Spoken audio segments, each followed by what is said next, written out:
You see it on the bus stops, on walls throughout the villages, on schools across Guam. Gangs tagging the boundaries of their territory with graffiti.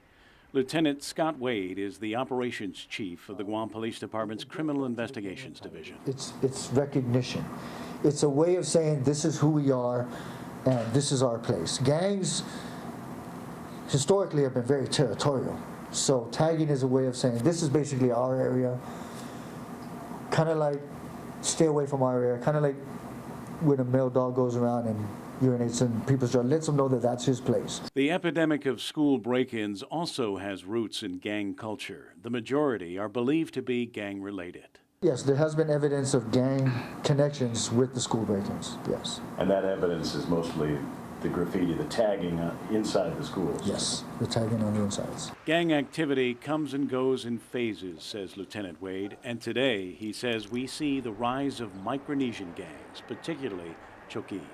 There is information intelligence, and through our investigation shows that yes, Chokis gangs are on a rise. The triple homicide stabbing incident a couple weeks ago were Chokis gang related. But it's probably because of the mentality.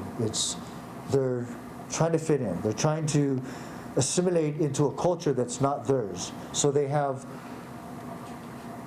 all this against them, in their eyes perhaps, and a way for them to have an identity or to get stronger for survival maybe in their eyes is to form a gang. The triple homicide case is the most serious manifestation of recent gang-related activity. There's this one gang that's involved with underground fighting, and what they do is they actually videotape themselves fighting. This is very similar to what was going on a couple years ago at Southern High and GW, when these groups would get together and they would fight and videotape and put it on YouTube. So they're copying what they've seen before? Yes. But Lieutenant Wade is quick to point out that as bad as gang activity seems now, it's been worse. I would actually say there was more gang activity in the late 80s and early 90s than there is now.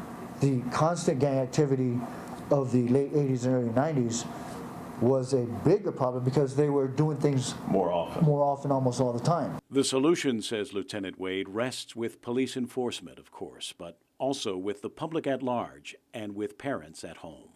The Guam Police Department is doing everything we can to stay on top of it. But just like every other crime on Guam, what we need is help from the public. What we need is help from the families. If these kids had a stable family life, parents, relatives that cared about them, that watched out for them, that were good role models, that tried to show them the right ways to do things, the problems would not be as great. Kevin Kerrigan, PNC News.